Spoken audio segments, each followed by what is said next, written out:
Jovan Buha! Buha! Yo, I'm Jovan Buha, NBA reporter for Buha's Block, and welcome to another episode. On today's show, I'm thrilled to be joined by Eric Pincus of Bleacher Report and the Sports Business Classroom. We're going to break down everything Lakers offseason. There is no one better to break this all down at the highest possible level. Eric, how are you doing today? I'm doing all right. Happy to be here. I always enjoy the show and always happy to talk whatever you want to talk. A little bit of Lakers, a little bit of summer, offseason. Happy to do it. Let's do it. So the Lakers offseason has been a big topic throughout the course of the season. It feels like it's been looming over everything. If you go back to the summer and some of the moves they made with DeAndre Ayton and Marcus Smart and Jake LaRavia, it was all short-term signings. They did not trade anybody or make any moves to get off future money. Then looking at this past trade deadline, did the small move of swapping Gabe Vincent and a second for Luke Kennard, with the thinking being they wanted to keep their cap sheet clean moving forward and have all of this cap space, depending on the path they take this summer, to pursue Giannis Antetokounmpo or potentially another starter that shakes loose in a different situation, or even some, maybe prior restricted free agent, or just sign somebody outright. So a lot within all of that. But from your vantage point, what is the Lakers' overarching plan this summer, and what do you think is realistic within those parameters? Well, starting at like the build up, this past summer, they addressed needs. They needed a center, they needed defense. A player like LaRavia, I think that I got it, right? Like I understood what they were trying to do. They didn't swing for any sort of fences. And then at the trade deadline, same thing. Didn't go crazy. They just didn't have a lot to offer. And I think they kind of, I don't know that the fans want to hear that, but they probably recognize that maybe this isn't the year to just midway push in all their chips and try to win right now. And I know, the fans want to win right now. That's like a general, it doesn't matter what team, Laker fan, any fan of anything, win right now. But the gap is probably too wide. And so they saved their so-called assets at the trade deadline. They did give up a second to get Luke Kennard, which, they're basically at a second. So, Kennard helps one area, which is shooting, which was like, I kind of liken that to like a splinter. Like they had a splinter, but they are kind of like bleeding out defensively. So that didn't really address the major issue. So, you start to look to the future, and they didn't really, other than the second round pick, didn't really sacrifice. And so they're going into the summer with arguably, situationally more cap room than anyone else. Equally, there's not a great list of free agents. And so they have money, but it's unclear like who's that massive player that's going to move the needle. And then, as you mentioned with Giannis, they can also trade, or, they could keep LeBron another year and just do what they're doing now and sort of pay it forward until 27.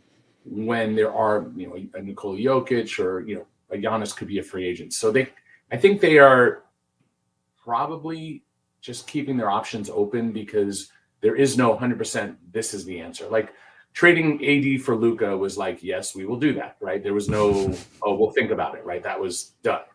I don't think that that's presented itself yet. And so I think they're putting themselves in the best position that they can to do so. I'm not sure they'll stick the landing. I'm not promising anything, but it feels like, at least from a point of view, they had enough self-awareness not to go too hard right now and to wait for the right opportunity to do something better.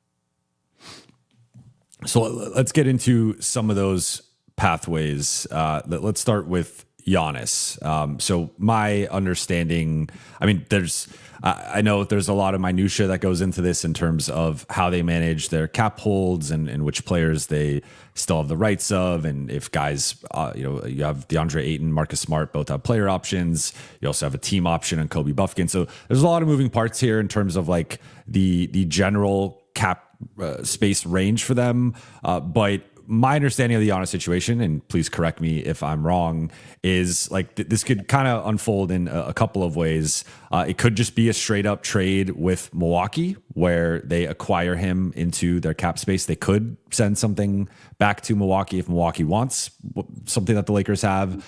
But if it is an Austin Reaves, it would, he'd have to agree to a sign and trade, assuming that like he's going to opt out. We know he's going to opt out. He's going to get paid this summer. So assuming he opts out, then if he were going to go to Milwaukee, it'd have to be in the form of a sign and trade. But the Lakers could directly deal with Milwaukee, or they could potentially expand it into a multi-team trade, a 3-team trade, a 4-team trade, and they could still take on Giannis and not send anything back to Milwaukee from like a player, contract perspective, but they could send them the 3 firsts, technically the drafted 2026 player if it's after draft night. But then also, maybe you get Philly involved and Philly sends Paul George to Milwaukee and like attaches an asset. Like you could find other ways to get maybe depressed or distressed assets to Milwaukee, but they are coming with picks on top of that. So maybe Milwaukee ends up netting, they don't net the blue chip young guy, but they net 4 or 5 picks in like a 3 or 4 team trade. Are those like the 2 general ways that this can play out, or is there another way that I'm unaware of? Well, I actually just wrote on Giannis. They just published this morning, actually. I'm sure it'll be aggregated in all the worst ways. It was already kind of like he wants to play with Middleton and Drew Holiday, which I said in the article, but it specifically said he didn't want to play with them. He wants to play with players like them, and then, hey, you know how it is. But with Giannis, one of the tidbits that I put, and so they have a new series of Bleacher where I do 5 things I'm hearing about somebody. And the 5th, I'm sort of saving for the more rumory kind of buzz. And so there is a little rumory buzz that he doesn't necessarily want to play with a dominant ball handler. And he misses those guys where he ran the show. Drew was one of the best point guards of the last X amount of years, but not as like a Chris Paul dominating the ball, creating shots. He's more, playing defense, playing off the ball, etc., or playing on the ball when he needs to. And then there is the time zone issue. So there are some issues with Giannis where he has family in Greece, and it's easier if he's in Miami, New York, to communicate and to travel. The travel's not so hard, but the communication. My daughter's in the UK right now, and it's like we're in LA. It's like 8 hours different, so we have to really work around the clock. So all that said, there are some hurdles that the Lakers could potentially overcome in terms of communication with Giannis and selling Giannis. So let's take the premise that despite maybe the hurdles, that they get Giannis on board. And I think that's step 1, because if he's not on board, it's a dead end. It really is. And reason it's a dead end is because he can opt out after a year. And, Lakers could take that risk and send 3 firsts, and Giannis says, I don't want to be here. They do it anyway. They've done that already. Jeannie has experience with that already with Dwight Howard, where they traded for Dwight Howard. He was pretty clear he didn't necessarily want to be there, and then he left after a year. And so obviously Dwight came back and won a championship with them. We're talking about that first time. So if you get Giannis on board, then it's a question of, does his agent push for it? How hard? They're not going to trade him unless Giannis is pushing or his agent's pushing hard.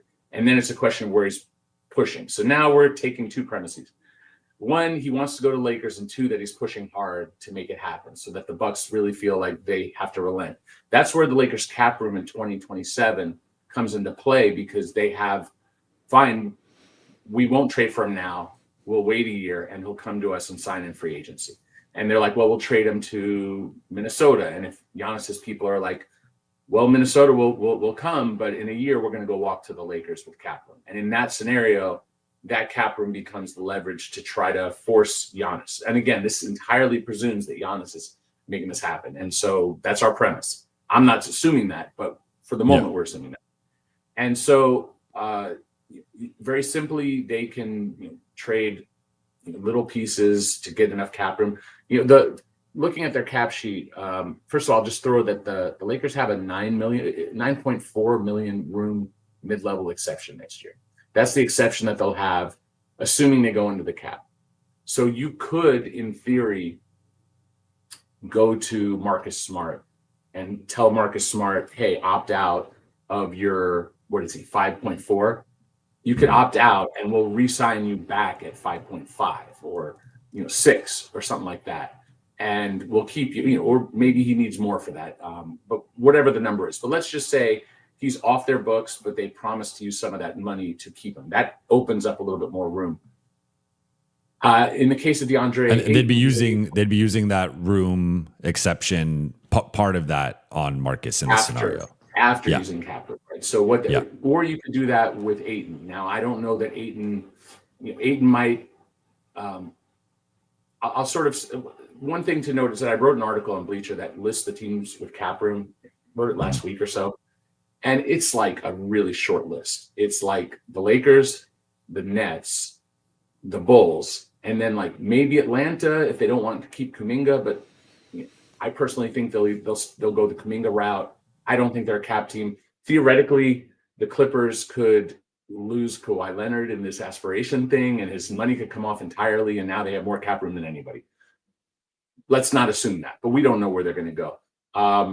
But there's just not a lot of places for a player like Ayton to go to get real money. Maybe the Bulls are offering whatever, but there's a possibility he could opt in. There's a possibility he could opt out. If he opts out, he'd be looking for mid-level exception money, which is about 15 or so.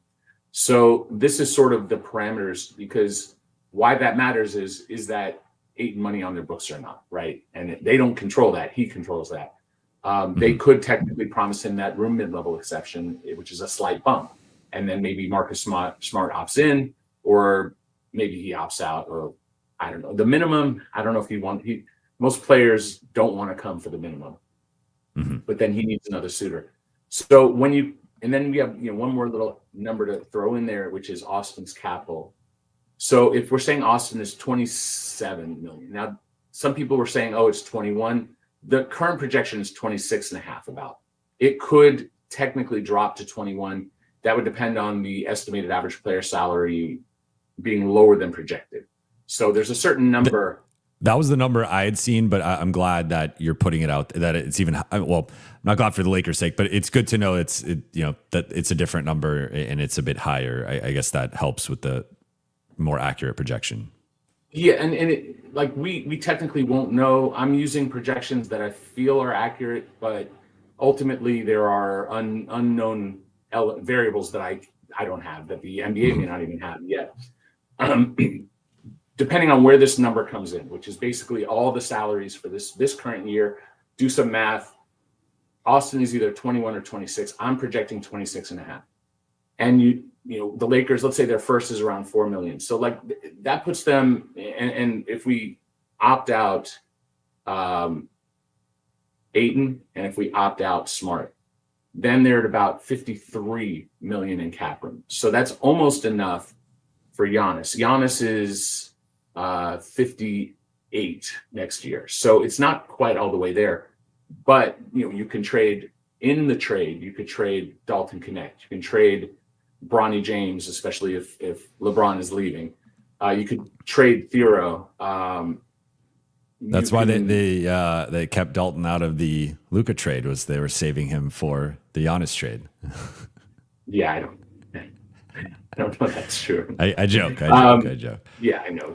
Dalton hasn't really gotten a lot of opportunity. When he's gotten the opportunity, unfortunately, the production hasn't been there. And they can include Vanderbilt in some sort of trade. Like, they can get there. My argument is like, if you're close, you can get there. And so, like, if you're off by 20 million, that's a tough number to cover. But if you're off by 3 or 4 or 5 million, they can figure that out. So it's really just a question of, if you're the Lakers, are you keeping Austin Reaves, trading pieces, and your core is going to be Luka, Austin, Giannis, and you probably have LaRavia, and at that point, minimum players and probably Smart, or maybe Ayton back via that room mid-level. And then you're filling up with minimum players, and arguably that's like a transition year where the team basically gets, like last year with Luka you got Luka. This year, well, you didn't do much, but the next year it's like you're building up so that, okay, then one more offseason, then you start to flesh out around Luka and Giannis. The challenge is Giannis is a little bit older, getting hurt a bit lately. But fine, like let's say that's their goal. And I think it is one of their goals. That's just the free agent option. The other would be yes, sign and trade Austin. But Austin going to Milwaukee, I think is a stretch, and he has to choose. Similarly, LeBron could choose a sign and trade. And this is talk about terrible aggregation. My wife sent me like a text. One of her friends saw that like I was suggesting that like the Lakers might trade LeBron to Milwaukee for Giannis, which was like literally my article saying like that's not going to happen. That's not realistic, and it's the least likely option. But anyway, he would have to sign a 3-year deal, and so and I would assume that would be a multi-team. Mm-hmm. So and it can't have options, right? It would be 3 years either fully guaranteed or 3 years with the first year guaranteed, and the second and third could be non or partially guaranteed. This is LeBron. I'm not sure he's signing any partial guaranteed anything. Let's say Cleveland was like, we want to bring LeBron home and we want to do it for Jared Allen money, and they re-sign him. Like LeBron is like, all right, I'll go home and I'll do $28 million over 3 years, right? So 28 and accelerating a little bit higher. So let's say 28 and like 30 and 32. So let's say a 28 average. I'm making up numbers, but roughly. Or a $30 million average. Let's just make it simple. 3 years, 90 million. We'll just make up something, right? Let's say LeBron agrees to only play for 1 year with Cleveland, and they're going to stretch that money out. He'll retire. They'll stretch that additional 60 million out over 5 years. Like, I'm just making this up on the spot. Please don't aggregate this, listeners. I'm not saying this is a rumor. Please don't. This is just me absolutely making stuff up in my head. It might get aggregated. I hope not. There's like, it might. There's like a universe in, if we simulate the universe 1,000 times, maybe in a few of those universes, the Lakers could get Jared Allen, the LeBron goes sign and trade, or maybe Jared Allen goes to the Bucks, or they've got Turner, so maybe that doesn't make sense. But you start to like maybe LeBron's number going out along with other things brings Giannis in, and there are different ways you can get another team involved that really wants Jared Allen. Clippers don't have a center, like maybe they're trading one of their. We can come up with some idea. And I don't try to limit ideas and say, oh, no, you're thinking too much. Like 20 years ago, when like multi-team trades were, a few happened a year. Now it's kind of almost a requirement in today's NBA to think outside the box, which if I'm good at anything, it's that. But, the challenge is that the Cavs in that example would need to get under the second apron, or the first apron, actually, and would need to probably get out of maybe Strus or Merrill. Like they would have to do additional moves. I'm not saying it's likely, but I could come up with some crazy scenarios where the Lakers do a sign and trade with LeBron that brings back Giannis. Is it likely? No, but it exists as one of the menus of possibilities. And like of all the teams, is there one team that would pay LeBron maybe not to play and pay him like a bunch of money that they would average over years? I could see that being Cleveland, right? Of all the franchises, that's the only. I don't think the Knicks do that. I don't think the Heat do that. There's a lot of teams. Minnesota probably doesn't do that, but I could see the Cleveland Cavaliers being the only team that could do that. And then we could go with some other wild options. And so this is something I haven't written for Bleacher. At some point, maybe I will as a theoretical. I'm not really writing fake trades right now. Theoretical trades, I do that leading up to the deadline. I'd heard that the Utah Jazz like Austin Reaves. I don't think that's a shock, but I've heard that that's one of the teams that's interested in Austin Reaves. You can argue from a point of view that the Lakers may not want to invest in this backcourt with the kind of money that Austin's going to get, and may want to go in a different direction. Theoretically, you could theoretically do a sign and trade for Kessler, where Kessler's coming to the Lakers and some draft compensation. Austin's going to Utah.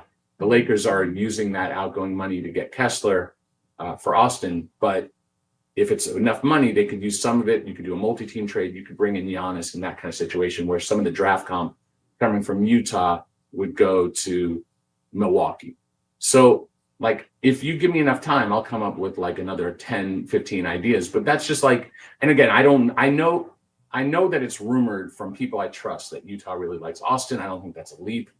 I know the Lakers have been linked to Kessler for a long period of time. I know he's also hurt last year, and maybe they don't want a player who's just hurt. But let's say that the Lakers look at Kessler as a defensive potential rim protector, still very young, over 7 feet tall, and you're building around Giannis, Luka, and Kessler.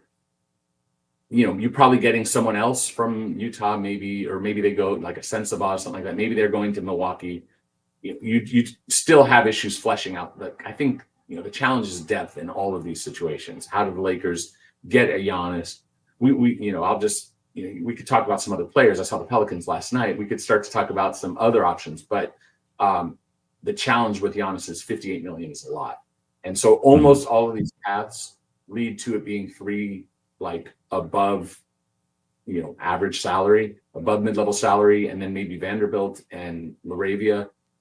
I'm assuming Connect and Bronny are not a part of that, and maybe Thero, but I don't know if he's a rotation player yet. So, and then Smart or Ayton back as that room mid-level.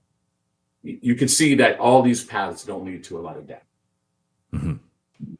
I think that's the big challenge. Like one thing I've been saying the last few weeks now that we're in the post deadline fallout has just been, I think the Lakers are probably going to they're going to make some sort of like headline move or add some starting level player, I think. And on the high side, that's Giannis. On the low side, we could talk some more names, but like, I think they're going to add a starting level player.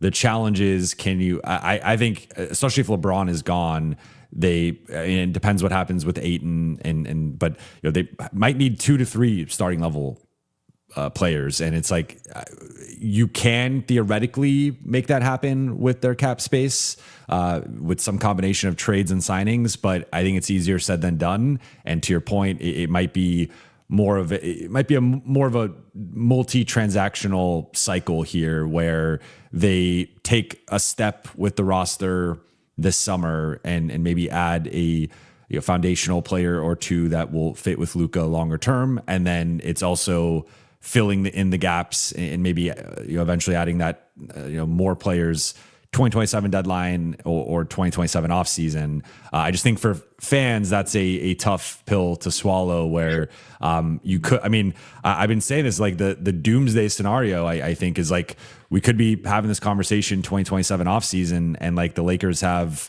3 first round exits under their belt with Luka, or maybe like 1 second round exit. And that I think would be a pretty disappointing start to his tenure. Sure. But, and not disagreeing, when the Mavs traded for Luka and Kyrie, I think at that point, I forget if he was hurt or not. Like they were like, we gave up so much depth to get Luka. This was someone with the organization. At the time, I don't even know if they're there anymore because they've had some changeover. The guy who traded Luka has been fired, but and this wasn't Nico in the conversation, but somebody with the Mavs was like, we had to make this deal to get Kyrie. That was what it was. They got Kyrie that year, but they just gave up so much to get Kyrie to build around Luka that they were like, we just don't have enough depth to do anything this year, and they were a lottery team that year. And then the next year they got to the finals, right? So the argument is that like you get the best foundational player that you can. The Lakers have one of those. It's the hardest thing to do in the NBA is to get a player like Luka, to get a player like Wemby, even Cade Cunningham, who initially it didn't look like he would be that, and with injuries, but they had a little patience, and he is that. Shea, and you start going down the list. They're just Jokic. There's not a lot of guys who are the sun in the sky that you can build your offense around, and Luka is that. Now he has flaws because every single person I just named also has flaws. These elite players, every human being has flaws. Luka's are pretty obvious. The defensive stuff, he's never going to be a great defender. He does have good size, so it's easier to hide him in a defense than maybe like a star guard who's 6 feet tall. But the Lakers they're building around Luka with LeBron, and they do the same thing in terms of creating offense for others and for themselves. And neither of them, LeBron will play some defense in some areas, but in other areas on the court, he doesn't play defense. He doesn't rotate really well. He's not moving across the court from one side of the court to the other in rotations really well. It's just, look, its age is what it is. And then Austin, again, he kind of does what they do as well. So there's just this overlap. And they don't have a bunch of Jaden McDaniels or Derek Jones Jr.'s or Derek Lively's or, they just can use one of those guys. They need a bunch of guys like that, and some of those guys, I kind of like Jordan Goodwin in that role of guys who are cheap, who filled that role. Like, to me, that was someone that I would have gone the extra mile to keep. Again, they have a little bit different taste in how they build a team than I do. So I try to, work around that. And if I just suggest everything I think is great, they're probably not going to do those things because they don't do exactly, they don't, we just have different, I might like one flavor of ice cream and they might like a different flavor. So, but all that said, I think that it is a journey, and fans, understandably, they want to win. And, you just sort of have to take what it is. Like, if they go to the second round, that's a win. If they get to the second round, that's a big step forward for this team. They feel like a first round exit team this year. That's just what they feel like right now. At this point, they're still fighting just to avoid play-in territory. You go to a play-in, you might not even make the playoffs. So, and obviously, you would assume this is a playoff team that gets there, but just that we're talking about that possibility ain't great. And it's not a great sign. If you look at their record against the best teams in the league, it's not great. So, you're a big fan. If you're a big fan, you're watching this, you want them to be great. You want them to be great now, and you want them to be great later. I honestly think that the new ownership coming in is, I think, and I can't speak to this because I haven't spoken to them, but I think that they understand that the Lakers just got a franchise player and need some time to redistribute that talent. I think that's the message that Rob and Jeannie have communicated. And I think everyone's on that same page, knowing that this is a multi-step journey, and that really the first step is getting out of LeBron's giant money. And, Lakers have said, Rob has said, he'd be happy to have LeBron finish his career here. And, I did put in my LeBron article the other day that, if they strike out in all other goals, maybe they just roll it back and let LeBron retire and make a big thing of it. And next year becomes the LeBron retirement show. And it's really just, the playoffs are not the goal, but then the year after is when they have, that's when they're going after Giannis, maybe in free agency, Jokic in free agency, all those big giant names. Obviously a fan wants to win now. So I could see the challenge there. Speaking of LeBron, so, if I'm not mistaken, his cap hold is around 59.5 or so, a little over 59.5. It's the max. So it's a lot. Yeah. It's a lot. So point being, a big part of this cap space plan, LeBron is a big domino here. And I assume if he is back, I'd be shocked if he's back at that 59 number or anywhere close to there. But could you explain sort of with his cap hold, the ways that this could work? Because I think to your point, if I assume the Lakers would, of course, Giannis is right now plan A if they could find a way to swing it. And then there might be some other guys that are younger, fit better long-term with Luka and potentially Austin. But if those options all kind of strike out, you are then, maybe you are looking to LeBron to keep him and sign him to a shorter deal. So in that scenario, do you think the most prudent thing to do would be to rescind his rights, explore your options, and then re-engage if those options are exhausted and there's just nothing rising to a certain level? Or do you keep him on the books and then only rescind the rights when something better potentially presents itself? Or how do you go about managing that? So LeBron's at 52.6, and the max next year projects currently to be 58.1. So his cap hold can't be higher than the max. and his personal max is actually lower than that. So 58-1 is the number I would use. Doesn't matter. It's a giant number. I would say that transactionally, the way that this would work. So most of the decisions for July, not most, but a high percent, under 50, but in the 30 to 40% of what happens in the summer is negotiated either before the draft or on the day of the draft. And there are deals that can't be executed until a team has cap room. And so they'll agree to a deal in June before the draft or the day of the draft and execute it July 6th. There's a moratorium. You have to wait 5 days. So most of those decisions happen then.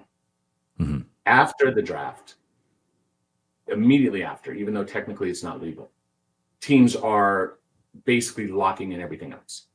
Mm-hmm. So there are certain questions that can't be answered, like Kuminga, like restricted free agents, Giddey. There are some that will linger and take a lot longer. So not everything will be resolved, but anything that can be resolved without some sort of process is usually resolved before July 1st. So by July 1st, the Lakers would know, in theory, that they're giving an offer sheet to X, or they're signing this X, or they're trading Giannis. Now, it's possible that the Bucks are stubborn. They don't want to trade Giannis, and they don't agree to trade Giannis at the draft, which to me, like at that point, because the Lakers, if you're trading with the Lakers, and where the Lakers going to pick with their pick, and you're just hoping that it's someone the Bucks want, or do you want? Normally, you're picking on behalf of the Bucks on a pre-arranged deal, usually one that leaks to a Shams of ESPN. Will say this pick is actually for Milwaukee. Giannis is going to the Lakers, and this will happen in July. The NBA doesn't punish. I'm glad you're making this point, just because I feel like I've been the only person yelling into the ether that the Lakers technically don't have 3 first-round picks to trade. Like, I mean, they can agree to trade the 2026 pick on the day of the draft, but I feel like there's this notion that they're going into July 1st with 3 undrafted players, when I'm like, technically they would have the 2031 and 33 picks to trade, and they could draft the 2026 pick on behalf of someone and agree to some sort of framework, or they could just draft that player and then flip them later. But like, I feel like there's a little bit of a sort of like the used car situation where teams like, picking the player or having that sort of chance of hitting a higher pick rather than Lakers, here's a number 22 pick we already drafted. Right, fine. Let's say 22. Right, let's say they're 22. If you're number 1, 2, or 3 in the draft, and you got like AJ or Boozer or whatever, or Darren, you're like, and then let's say a month later that team's trying to trade them, like, fine. But at 22, the level of it's so subjective. Who's like, oh well, we don't like that player. I think it was Ochai Agbaji. Think was somebody who was traded like several months after that. Like, it's happened.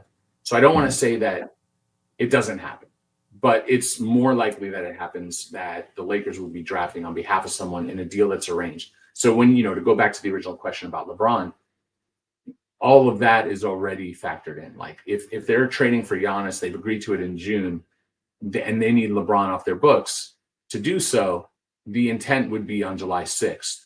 The first move would be to get LeBron off their books by renouncing his hold. Now, at that point, LeBron may have already found another team, and he may just go sign with that team, in which case his money comes off their books anyway, and there is no cap hold when he's with it. If he signs for the mid-level, or if he signs for, like, if he goes to Golden State for the mid-level, is that realistic?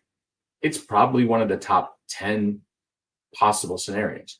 It might even be top 5. I don't know. Like, I'm not going to say he's going to the Warriors, but it is a reasonable path forward that he just signs for the mid-level because there is no other money elsewhere, and there is no sign and trade for the Lakers. Lakers only need to sign and trade LeBron to benefit by doing so. If it doesn't benefit them, they're not going to do it. And then keep in mind, he has to sign a 3-year deal, and I don't know that he wants to sign a 3-year deal at a low number, right? So if it's 15, if it's 20, like, where's the line where, again, I could theoretically think of a Cavs deal where if it was 20 and he did like 60 and they cut him after 1 year. So these things exist. But to kind of go to the question, these decisions happen more executionally, right? Like, we need to do this. These are the moves we're sending to the NBA. We're signing these contracts. These are all happening on July 6th. Almost all those decisions I just said are happening either on the draft or soon after, let alone July 1st, or maybe July 2nd, right? Like some things take a day. By July 6th, most is already lined up. Now, where you start to get into the longer than July 6th is the like I said, Josh Giddey, Kuminga, people who are restricted. So you can look at the list of restricted free agents. There's not a great list of players this summer. There's a decent or even a quote good list, arguably, of restricted players. We could debate how good or whatever, but you could at least argue there's some good talent in restriction. But now the Lakers would have to sign on the 6th, and then it would be the 7th. They would have to wait a day to find out. Normally, that's prohibitive because if there's a bunch of teams with cap room, they're signing guys. They've already agreed to everything July 1st or before.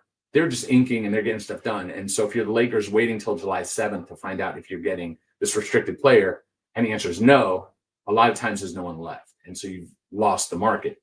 However, because there are so few teams this year with cap room, and we don't know what Brooklyn's path is anyway, are they going to be spending on free agents? It might just be Lakers versus Chicago in free agency when it comes to chasing players. So there's a reasonable path where the Lakers have a little bit more time. In all of those pathways, though, like either you're re-signing LeBron at a lower number, if you're saying let's just do the farewell because they've accepted that they've struck out on their plan A, B, C, D, and they'd rather kick the can till 27, or do they just let him go and renounce him? But I don't think it would be like, oh, we need to renounce him for the sake of renouncing him. He would probably be on their books until it's time to actually execute signings or a trade. So it's almost what you would say is like atomic, like singular transactions. Like it'd be like renouncing LeBron, trading this, or signage. All that would happen all on one day, July 6th, or if it takes a little bit, sometimes July 7th might take an extra day sometimes with logistics, something like that.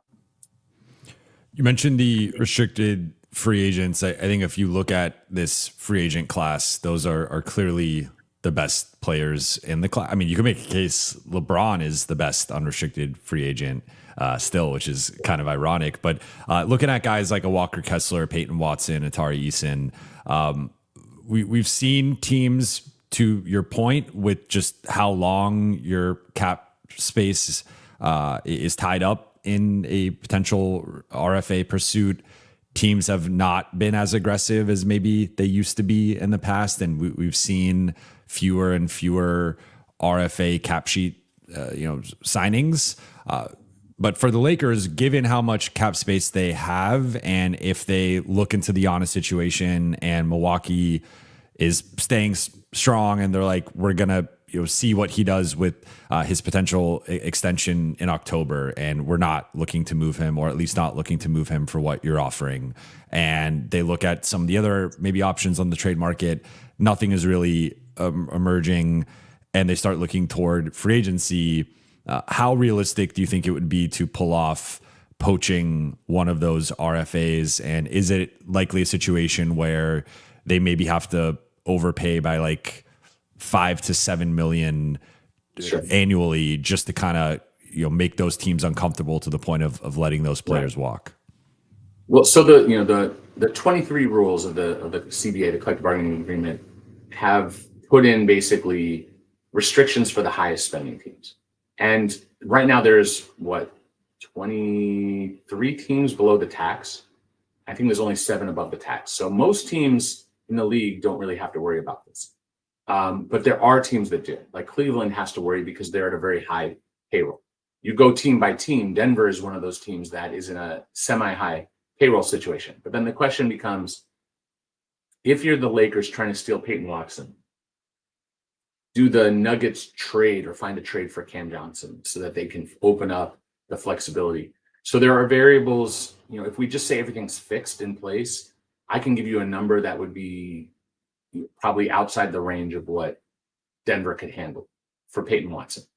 However, it's not fixed. They can make other moves. They can open space and make that kind of move. So I don't really know. We can't predict the path entirely. I would say that like historically, this year there's and I'm butcher names, but Infali Dante went from the the Rockets to the Hawks. They gave him an offer sheet and he signed it, but it was taking advantage of one of those restrictions. The Rockets had put in a hard cap with DFS with Capella, so they had a hard limit. So it was just a really crappy offer sheet. That's the first offer sheet that's been given out that's been successful in stealing a player since Bogdan Bogdanovic leaving Sacramento to Atlanta. So we're talking like, I don't know, I'd have to look up the year. Every other one has either, we've had recently Matisse Thybulle, Paul Reed Jr. Those were matched. The big one was Ayton, matched by Phoenix with Indiana. We've had some years where there just haven't been any at all. So generally speaking, offer sheets and getting a player from an offer sheet, if you go statistically, it's a loser in terms of statistically. Doesn't matter because stats don't apply to an individual case, but statistically, it's not going to happen. Individually, it might. It doesn't matter what the stats say. They can look and see like, okay, best restricted free agents. Benedict Mathurin getting traded to the Clippers probably took him off the board because I think the Clippers would match giving up Zubac. Eason, in the case of Tari, who is, a good player, not as durable as I would like. But let's see, the Rockets project right now to be at about 197, and the second apron is about 223 projected. So they've got about 26 million that they could pay, but that's assuming a few different things. They might be able to massage something with Fred VanVleet, but they could also trade Fred VanVleet. So like that's the thing, is it's a slippery slope. You take any situation, you say, well, offer Tari Eason 30 million. They're not going to do that. They're not going to go over the second apron to keep Tari Eason. They're not going to do 30 million, but now you're getting Tari Eason at 30 million. Do you want Tari Eason at 30 million? Now, if Tari Eason was like, was it Bridges, Michael Bridges, who plays almost every game, right? Has a strong track record of durability, at least historically. Different question. Then you look at like some of the other restricteds. Peyton Watson, we talked about, but I'll look at Denver and just give you an idea of where they're at. And again, stressing that, they can trade as well, but they're at a higher position. They project to be about 230 right now. And that second apron, 223. So they're in a little bit of a tougher position. Now they can get out of Valanciunas, who's only 10 million. They could drop their money down to as low as about 213. But again, but if it's 213, but then you're adding Peyton Watson at 25, and you don't have Valanciunas, who's been a heavy rotation player for them. They don't really have much to offer in terms of picks. You can argue it, but again, maybe there's a suitor for Cam Johnson. Cam Johnson is an expiring contract next year. Could you get him to a team that needs to get to the floor, which would really just be it? I could see the Nets, not the Nets. They traded back to Brooklyn. I could see it. I could see Chicago being like, hey, if we got Cam Johnson for nothing, they need wings, right? Like that, they don't have any wings. They've got guards and kind of centers. They have a weird roster. But yeah, like I could see it, So, and if you're Chicago and you can get Cam Johnson basically for free, that's something to consider. And it's not a long-term commitment. Instead of spending on maybe Rui, let's say, we didn't even talk about Rui because he's not in any of these scenarios. But let's say they like Rui, they think he can shoot, he's got good size. Maybe they don't want to give him a 3 or 4 year deal. So they go and get Cam Johnson for free. And then that takes Peyton Watson off the board for the Lakers. So that's why, like, if you're saying, there's a certain element of a fan base that will say, GM of my team has a master plan, right? There's like that. Some are also that GM is an idiot. Like and I'm not calling Rob or any GM any of those words. What I'm saying is there's a certain portion of the fan base that no matter who the GM is, they will say they have a master plan. And the other portion will say they're complete idiots. They don't know what they're doing. And the truth is really rarely either. It's just like we're mapping out how complex some of these things are. It's like you can target who you want, but there's just not many guys out there that are needle movers. Mark Williams they've already gone after. They traded for him. They didn't like his physical, right? So I'm not going to include him as a possibility. Walker Kessler is coming off of an injury. You can at least argue that now that the Jazz have Jaren Jackson Jr., maybe they're less likely to want to stay with Kessler. And I had heard that they had shopped him a little bit more around the deadline than what they had done before. I had heard the Clippers had a shot to get him in the Zubats trade instead of the pathway they got Mathern and whatnot. So those are just rumors. I'm not saying that's fact. There's a few others, but like real and Jalen Duren, we can mention him, but I can't see a universe in which he's not getting paid to stay in Detroit. There's other players we can mention, like a Lou Dort could get opted out. I was going to ask about, so like if you look at OKC with Lou Dort or Isaiah Hartenstein, or maybe there's, I mean, theoretically the Lakers could take on Cam Johnson if Cam Johnson's just going for free. I mean, it would be helping Denver keep Peyton Watson, but like I guess you could entertain potentially taking on Cam Johnson on an expiring or some other guys across the league that maybe just shake loose because of how punitive the second apron is. Would that just be sort of similar to the Giannis situation in terms of just taking on the money and then you maybe haggle over some draft compensation on either side to kind of grease the wheels? Yeah. Is that the basic framework there? It could be as simple as like Dalton Connect for Cam Johnson. You know, they're just saving a lot of money, and the Lakers can argue we're giving up a recent, lottery, or was he lottery? He was outside the lottery, right? Right outside the lottery. Yeah. Projected lottery. Close to the lottery. Right. In the Thunder point of view, like the ramifications for being over the second apron, the first one is that to be at that level, you're paying a lot of tax, and most teams are tax adverse. Historically, the Thunder are not. They have shown, like in the Paul George era, that they would pay tax. Like if you said Indiana, you say Atlanta, you say San Antonio, you say, like I can make a long list of teams, Sacramento, that just don't pay tax. Haven't paid tax in the last, this CBA and the last CBA. OKC has. So from the point of view, let's say the Thunder win this year, they go back to back. It would be a challenge for ownership to say, like, let's save money and not go for a three-peat with that core. One possibility would be for OKC to just opt those guys in, bite the bullet. And the second aspect of the second apron is it makes it very hard to get other teams' players. It doesn't make it hard to keep your guys.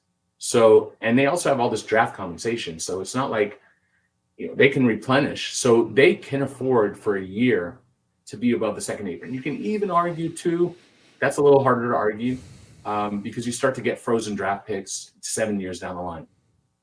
Let's say they go for a three-peat. They go into the second apron. They have a frozen pick 7 years down the line. Then they get out. The pick unfreezes. No real ramifications. They just paid a lot of tax for 1 year. That's reasonable. Another possibility would be they can also probably afford to have a frozen pick, if any organization can. Yes, but it's not ideal. But no one wants that, and no, in my opinion, no one's gonna keep. Like I think the Cavs get below the second apron next year. I just think last year the Suns, the Celtics, and the Wolves were above the second apron. They all got out. This year, the Cavs are the only team over. They actually reduced their number a little bit. I think that they get out entirely next year. That's just hypothesis theory. It's not fact. It's not anything. But that's my opinion. So, but one of the other options is that the Thunder can work a deal. Like Hartenstein, he got paid relatively above his market value at the time. Like his market value was probably like 15 to 18, and he got like 30. It was like he got double that. So there could be a relationship with the agent where they may have already had like, hey, we'll opt you out and then we'll re-sign you at a lower number, like 20 or something like that. And the same thing with Dort. I think Dort maybe less so. Like, I don't know that he's been able to cash in. Second. It's got tested from one of my bosses, but I'll say it later. Anyway, in the case of Dort, he may need to cash in. Like he's gotten paid, but he's gotten paid like he's getting 18 million this year, which is great money. And if you and I could get 18 million to do what we do, we'd be very happy. But on the NBA level, he hasn't really cashed in. And so I don't know that he's like, okay, opt me out and I'll re-sign it like 15 multiple years. Theoretically, he could sign a 5-year deal starting at 15, ramping up. They have so many young wings. They have so many ways to replace him that I think it's reasonable that they go in a different direction. So I just don't know. I think if there's a player to steal from OKC, it's not going to be Hartenstein. It's going to be Dort. But Hartenstein will be a great get. I agree. Because he does all those little things. He passes the ball well. He defends. He's a dedicated role player and happy to be in a role, which is a lot of the problem. I think Ayton's been better than I think a lot of people lately. I think Laker fans have been a little sour on him. But I don't know that like what he views his role to be and what they view his role to be match. I think he verbalized that recently.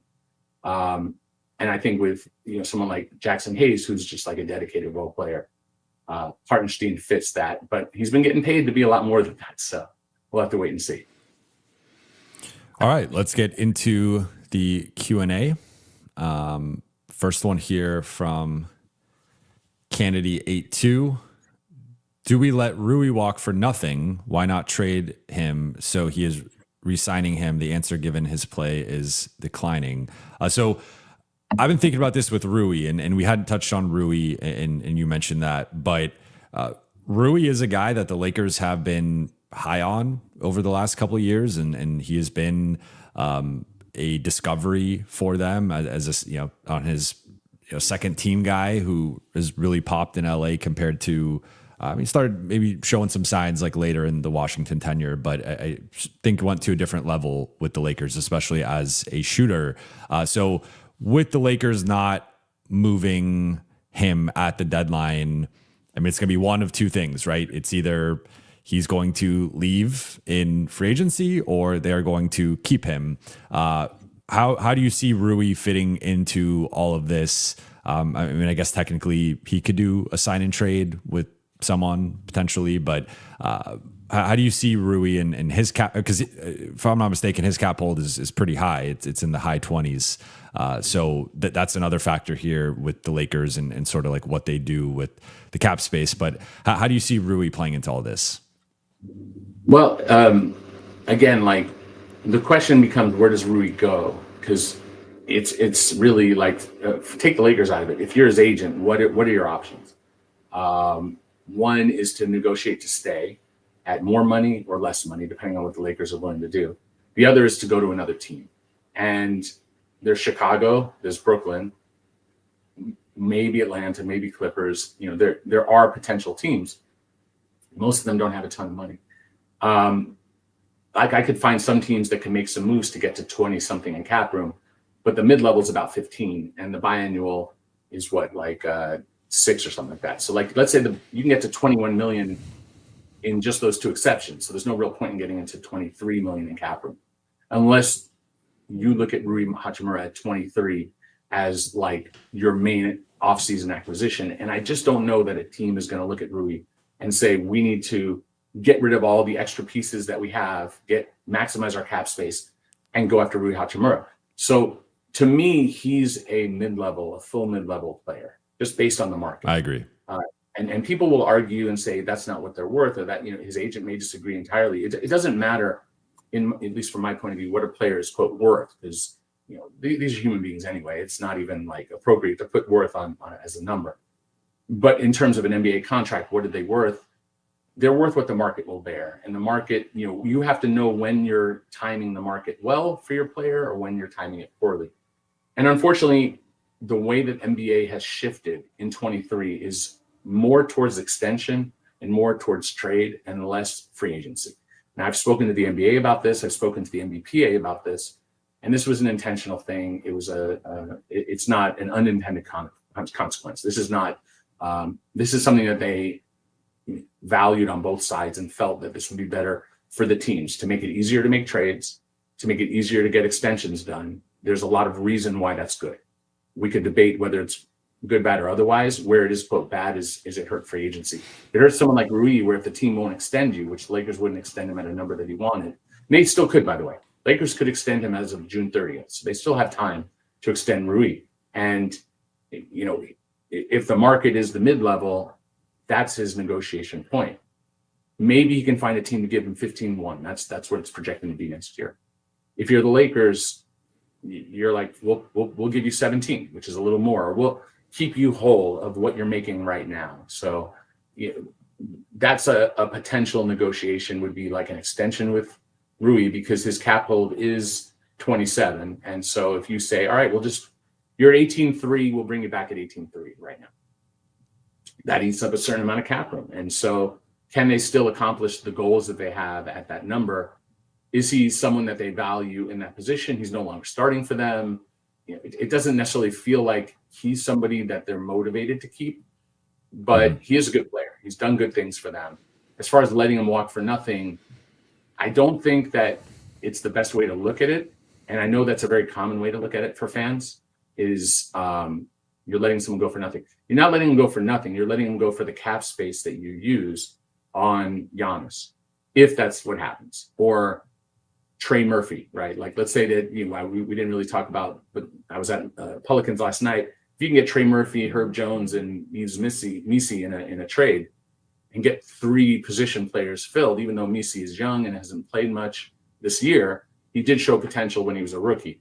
And I'm not saying you give up 3 firsts for that, but I could see the Lakers giving up 3 firsts for that. I'm not saying what I would do. I'm just saying theoretically, Trey Murphy makes a lot less. So if you're letting Rui go and you get Trey Murphy, Herb Jones, you kind of have to envision it that's the sacrifice. And from a point of view, you're not trading him directly, but you're trading him, not an NBA trade, but trading him in terms of what your team is doing. Instead of paying Rui, you're paying Trey Murphy, Herb Jones, and Reaves Misi, and you still might have some flexibility to do other things depending on what happens with Austin. I think it just depends what you do with that cap space, right? And ultimately how you judge it. Then Tributes and Triumphs says, I'm not judging LA by if they can get a superstar or win a championship in a year. I'm judging if they can put together the foundation of a Luka team that can be improved upon every 6 months after. So I think that this is speaking to your point earlier. Yeah. It's a healthier point of view. Credit to Tributes and Triumphs. There are all kinds of different fans. And there's an element that I like to call fan brain, which is where there's a level of irrationality that fans have. And I get it. Like, I grew up fans of teams and stuff like that. Having been around the NBA long enough, I've sort of been able to disassociate from that. And so realistically, you want what's best for your team long-term so that they can have sustained success. That doesn't necessarily mean some big giant name. I can argue that Giannis is in the right direction. I could argue just by age, by his ability to shoot the ball, which is not great. In a sense, I can argue that he's getting closer and closer to being Anthony Davis, who I love. Anthony Davis, was around him a bit, have a lot of affection for Anthony Davis, but he's less productive at this stage of his career than he was 5 years ago, right? When he was winning a championship with the Lakers. So you can argue going with younger players, like if we just entertain the Trey Murphy concept, right? Like, does that immediately make the Lakers this front runner? Not necessarily, but it does give a really talented, high-level scorer in the front court. He's really like a 3-4-5. He's not a 5 by any stretch, but he could play stretch 5 in certain lineups. He's really a 3 or a 4. It depends on your point of view. He could stretch the floor, hit threes at a really high level, and man, that would be tough to space the floor with Trey Murphy, Luka, and if you do it right, other players who can hit at least 35 from 3 in that range. I love Trey Murphy.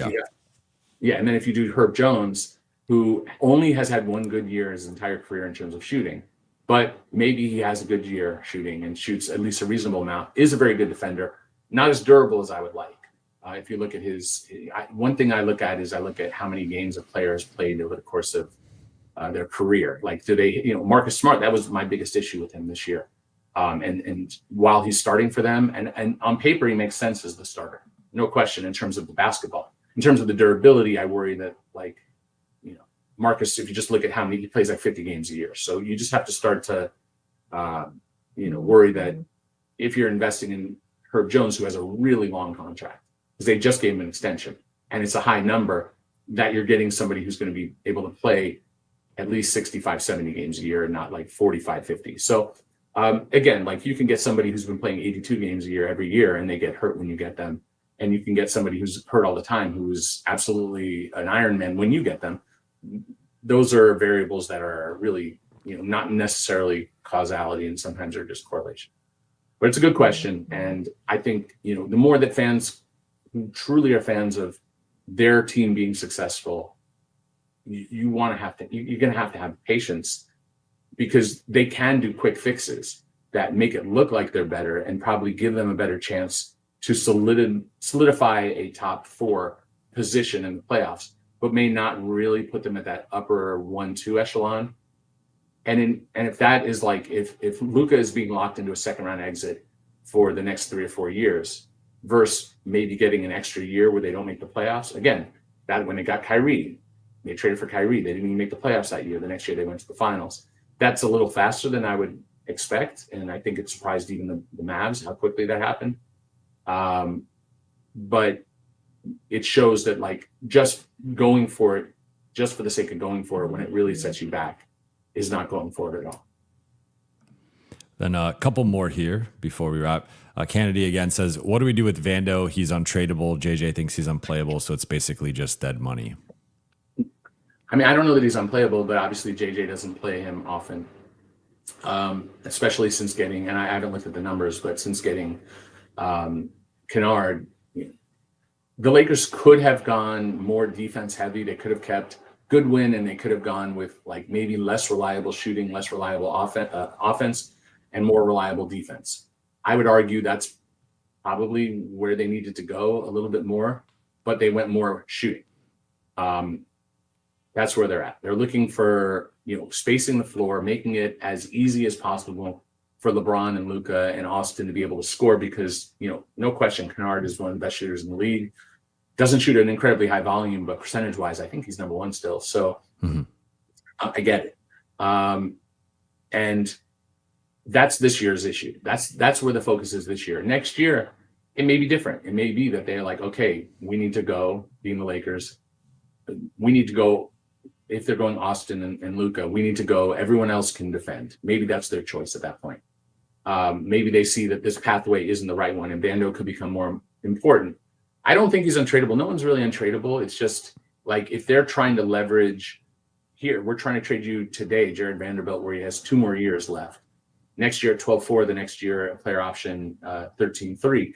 It's not that attractive right now. He hasn't done enough this year to say, like, a team like, oh, this is the guy we need.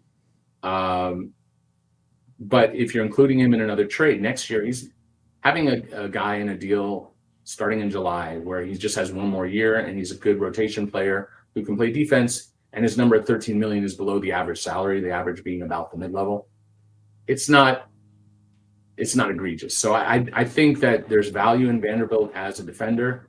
There's value in Vanderbilt in getting him off their books so that they could have a little bit more cap room, another $12 million if they traded him somewhere. I think you can argue it both ways.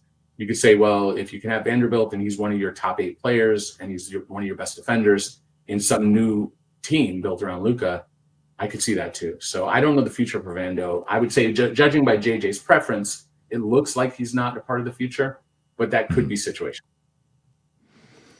Rami says, Lakers starting lineup next season: Luka, AR, Wiggins, PJ Washington, Misi.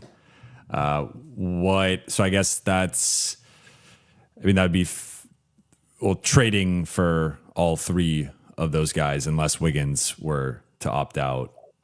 So I guess you could do maybe a direct trade and then like a 3-team trade or something like that. But what do you think of that possibility or those types of guys? Well, like someone, and this is where I think it's important to understand, like, in terms of legality and whatnot, think about this. So, like, technically this wouldn't be legal, but Wiggins could negotiate with the Lakers before his option deadline. His option deadline, I don't know the exact date, but it's certainly before July. So let's say June 29th. They're technically not allowed to negotiate with him until a certain point on the 30th in terms of LA, on June 30th. But realistically, teams do this all the time. So let's say you negotiate with Wiggins, you agree to sign him at $25 million starting, but you're giving him like a 3-year deal. He would opt out for that, in theory, maybe. Personally, I never quite got the whole Lakers need Andrew Wiggins hype. It's been something that's been bouncing around for a year or two, and I don't know if the Lakers were actively looking for him or not. I never got enough intel to suggest that he was a real priority. I know that some people reported or claimed that he was. Like his best year was some years back, and he's otherwise been good, but not like he's never quite lived up to the hope of what he would be. I think he's been a great story in terms of what he's accomplished in his career. So no hate. I'm just saying, sure, but like I don't know. Like at this point, I would probably want someone a little bit younger if you're the Lakers. Like I feel like he's nearing 30. I don't know how old he is right now, but let's say he's 28 or something like that. He's 31. Is he 31 already? God damn. Yeah. He just turned 31 a couple weeks ago. In my mind, he's 28. He's even older. Wow. So again, like you want to have Andrew Wiggins on a 3-year deal when he's like 34. Like at that point, it's like, what are we trying to do here? The other one was what PJ Washington. Like PJ Washington obviously fits with Luka because they got to the finals together. PJ also isn't entirely young. He's also pretty expensive. He goes for a very long time, and I'll look him up. He's the one who's 28 or thereabouts, or soon to be 28. And like he's good. He's not great. He's good. He defends pretty well. He's kind of a very spotty shot maker where there are stretches where he can't miss, and there's a long stretches where he can't hit anything. He's good. I don't like say, oh, like that's an overwhelming thing. And I just kind of feel like there are players like that you can get that don't cost that much, that are in the NBA right now that are just looking for opportunity. You know, I feel like there's very few players you can get that are like transformative players. And so to me, like Wiggins and PJ are guys that you can get out there with a 25, 26-year-old who's still growing into that position. Peyton Watson's a good example of that. I'm not saying Lakers can get him, but like a minute ago, if you ask the Lakers Laker fans, who Peyton Watson was last year or 2 years ago, they'd be like, unless they followed college, they wouldn't know who he is at all because he didn't do anything. I remember Michael Malone talking about how great Peyton Watson was going to be this year, and then he didn't do anything. And Michael Malone wasn't wrong. He was just wrong by, the timing. It's like, yeah, it's going to happen. He's going to pop. I would be looking for someone who's like just popping or about to pop. And that's where a good front office with a good scouting group, Lakers let go of most of their scouts. They have a very thin group of people right now running their team. That'll change this summer. They'll hire a bunch, but and they're already hiring Tony Bennett and other staff. Like they're going to staff. They'll end up with a larger staff than they had prior to the sale. But right now they have a smaller staff than they had prior to the sale. Rami follows up with a draft night trade, Vando Connect 2026 first for PJ using 2025-26 salary. PJ Washington? What do you think? Yeah. Yeah, I don't. What do you think of that trade? I'd rather just have Vando, then give up that first. In the absence, like let's say that the 26th pick, there's no other trade out there. They're getting a player at 22, and that player is going to be someone who doesn't really play for a couple of years. And if you're saying you do that to get PJ Washington, if they did that, you could you're not really taking on much money in the first couple of years because there's no real, like Vando's coming off. I don't know that PJ is a compelling enough player. But again, it's subjective, and someone else might think differently.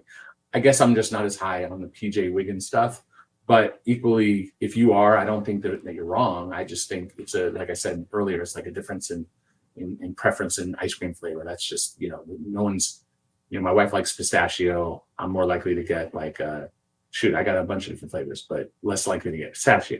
Does that mean my wife is wrong? Of course not.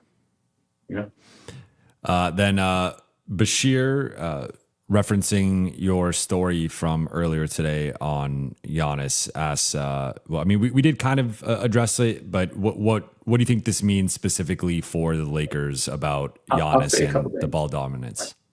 So I spoke to someone in Milwaukee a couple of years ago, or maybe last year at the Combine, and somebody who's been there forever, a reporter. And I said, hey, Giannis said this and Giannis said that. These quotes are pretty interesting. Like Giannis was saying, he loved for all the international stars to play in the biggest markets and all these things. And the guy's like, he loves Giannis. He's been covering him since he came into the league. Giannis just says a lot of stuff. He just talks and says a lot of stuff off the top of his head. And I try to remind folks in the line of work that we do, is that no one's under oath here. Like we're just talking after a game and people are just shooting the, whatever. They're just chatting. And sometimes they're saying nonsense and sometimes they're revealing things that they feel. And sometimes you got to take it with a grain of salt. This reporter was like, not everything that Giannis says, he could say he doesn't want to play with a ball dominant guard like Luka. He didn't say like Luka, by the way. That's not, don't take that out of context. But like, if he doesn't want to play with a ball dominant guard, period, if that is Luka, you could see why that might not make sense for Giannis. However, he could be convinced, and he may not even feel that way today if he felt that way the other day. And I'm not, like I know that he said this sort of thing to people, but does that mean that he meant it or still feels that way? I can't speak to that. And these are individuals, regardless of how much money they make. Individuals have, different moods. And like, you catch me when I first wake up just trying to get out of bed versus, out on a, out having fun doing something else. You're going to get a different personality a little bit. So I don't want to take what someone like Giannis said. And again, that was in the rumor section of the article. It was to just point out, like, these are things that I'm hearing. I've heard from more than one person. And I feel like it's at least worth passing on to the public. That is somewhat of my responsibility, whether I agree with it, but it's not meant to be taken literally as like, this is fact. And Giannis definitely doesn't want to play with Luka. And if you could say outright to me, and right now, if Giannis was here in my house and he said, "Nah, I don't want to play with Luka," I'm not going to know that he feels that way in a month. And, like the Bucks may lay out all the options. We'll give you an extension in October. This is how we want to make our team better. And he may go, "This team is never going to do nothing. I want out." Or he may love that. He may say, "I need to be traded." And they say, "Okay, you're going to go to play with the Heat, but we're not doing it unless we're getting, Bam back." And he's like, "Well, I want to play with Bam." And they're like, "Well, we're not going to do it without Bam." And then it's like, and I'm not saying that they have Turner. So I'm not saying, my point is like, there could be a pathway forward where Giannis checks off the boxes, looks at Luka and the Lakers and say, "You know what, this is my best choice." And he can't make that decision today. And assuming that he can or will is nonsense. So anyone claiming to like, I know what's going to happen, when Giannis and the Lakers and the Bucks and all the other suitors don't know what's going to happen, there's just not enough conspiracy where like, oh, everything's pre-planned. That's just not how it is. There's very little that's pre-planned. Most people in the NBA are just trying to save their jobs. If you're running a team, the best front offices don't put their general managers in those kind of positions. Let them cook. Sam Presti is a good example of that. The Spurs front office, a good example of that. There's some Boston. There's a lot of front offices that have continuity, that have some level of, let the front office do the basketball. And then you have some where you have a billionaire who just bought the team, who's trying to tell them how to do it and playing it like it's a fantasy league. And the more we spend, the better we'll do. And that, like, it didn't work. And not criticizing Matt Ishbia, but like, he came in, bought the team, they spent a ton of money, got far worse, spent more money, got even worse. This year, stopped spending as much, reduced their payroll, and got better, right? Like, they started to do things instead of with a hammer, using a tool like how to fix a watch. You don't use a hammer, you use like one of those little watch things. Yeah. They're starting to use some diligence there, some thought. And I think that's the answer. All right, then final ones before we wrap. We got a flurry of Nick Claxton questions. So first, Andrew says, "This analysis gives me hope for next season." So that is, you're giving people optimism here, Eric.